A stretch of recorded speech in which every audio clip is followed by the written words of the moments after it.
नमस्कार, मैं हूं हेमेंद्र शर्मा और आप देख रहे हैं एमपी राउंड अप। कांग्रेस नेता और पूर्व मंत्री विजय लक्ष्मी साधो की बहन प्रमिला साधो ने शुक्रवार को भारतीय जनता पार्टी को ज्वाइन कर लिया। प्रमिला और विजय लक्ष्मी साधो के पिता कांग्रेस पार्टी के बड़े नेता रहे हैं और अब खबर आ रही है कि भारतीय जनता पार्टी प्रमिला साधो को विजय लक्ष्मी साधो के खिलाफ चुनाव लड़वा सकती है। दूसरी तरफ जबलपुर के बीजेपी के नेता हरिंदरजीत सिंह बब्बू, जो कि पूर्व मंत्री भी रह चुके हैं, उनकी दिग्विजय सिंह से मुलाकात हुई और मुलाकात के बाद कयास शुरू हो गए कि बब्बू भी कांग्रेस पार्टी का रुख कर सकते हैं। बब्बू ने हालांकि साफ किया है कि ऐसा कुछ नहीं है। उनकी दिग्विजय सिंह से भेंट एक सौजन्य मुलाकात थी। जब दिग्विजय सिंह मुख्यमंत्री थे तो उस समय वो विधायक थे, इसलिए उनका मिलना कोई बड़ी बात नहीं। हालांकि बब्बू ने यह भी कहा है कि जबलपुर में भारतीय जनता पार्टी की स्थिति ठीक नहीं है। भारतीय जनता पार्टी के लोग ही भारतीय जनता पार्टी का नुकसान कर रहे हैं।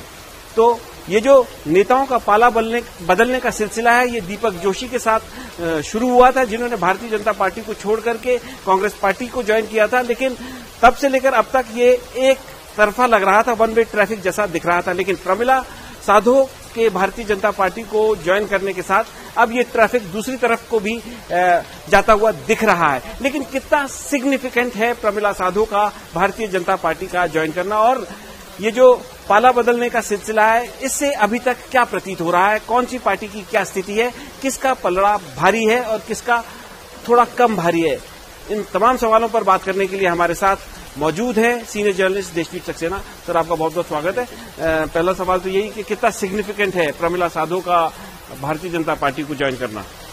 देखिए, जैसा आपने अपने ओपनिंग स्टेटमेंट में बताया कि प्रमिला साधो और विजय लक्ष्मी साधो दोनों सिस्टर्स हैं और उनके पिताजी दरअसल एक बड़े कद्दावर नेता थे, सीताराम साधो, यहीं प्रोफेसर कॉलोनी भोपाल में रहते थे। तो उस वक्त बीजेपी के कांग्रेस के बड़े नेता हुआ करते थे। तो लेकिन उनकी जो लीगेसी है, पॉलिटिकल लीगेसी, पिछले बहुत सालों से डॉक्टर विजय लक्ष्मी साधो के पास थी। वो बहुत बार मिनिस्टर भी रह चुकी हैं। जब दिग्विजय सिंह जी का पहला टर्म था तब वो मिनिस्टर थी, टूरिज्म की मिनिस्टर थी। उसके बाद पिछले टर्म में भी मंत्री थी, राज्यसभा की मेंबर भी रह चुकी हैं। उनके कंपैरिजन में उनकी सिस्टर का कोई बहुत ज्यादा पॉलिटिकल ऐसा बैकग्राउंड या सीनियोरिटी या वेटेज बहुत ज्यादा नहीं है। बस ये है कि दोनों एक ही फैमिली से आते हैं। तो एक कॉन्सोलिंग है बीजेपी के लिए कि किसी ने ज्वाइन किया है और वो उनके खिलाफ पिच कर सकते हैं, क्योंकि विजय लक्ष्मी साधो की काट उनको आज तक मिल नहीं पाई है। तो बीजेपी को शायद लगता है कि अब डॉक्टर प्रमिला साधो के रूप में उनकी काट मिल गई है और घर का झगड़ा दिखा के या जो भी वो पोर्ट्रे करें।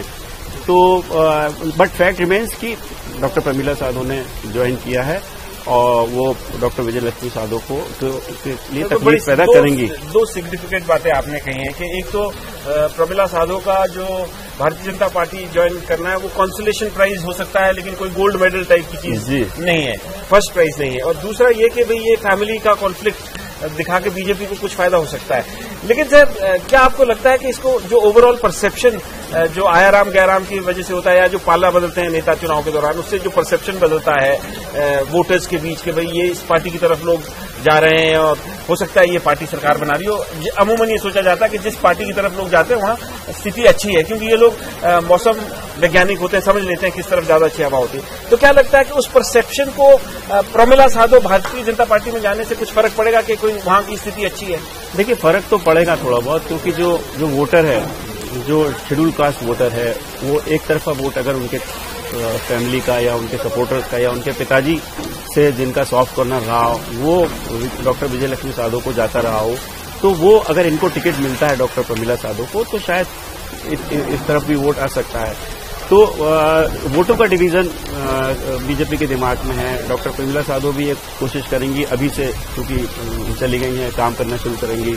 मुझे नहीं मालूम कि उनको टिकट मिलने के कितने चांसेस हैं बीजेपी से, उनका क्या प्रॉमिस हुआ है। क्यों जाएंगी चुनावों से ठीक पहले? तो जी बीजेपी की तो कुछ टिकट की तो डील हुई होगी। बिल्कुल, और अगर ऐसा है तो निश्चित रूप से थोड़ा बहुत तो सावधानी बरतनी होगी डॉक्टर विजय लक्ष्मी साधो को। तो सावधानी की जरूरत है विजय लक्ष्मी साधो को। सर, दूसरी तरफ एक वीडियो आज वायरल हो रहा है, बब्बू जो है जबलपुर के, आपने भी देखा होगा, वो दिग्विजय सिंह से मिलने गए हैं।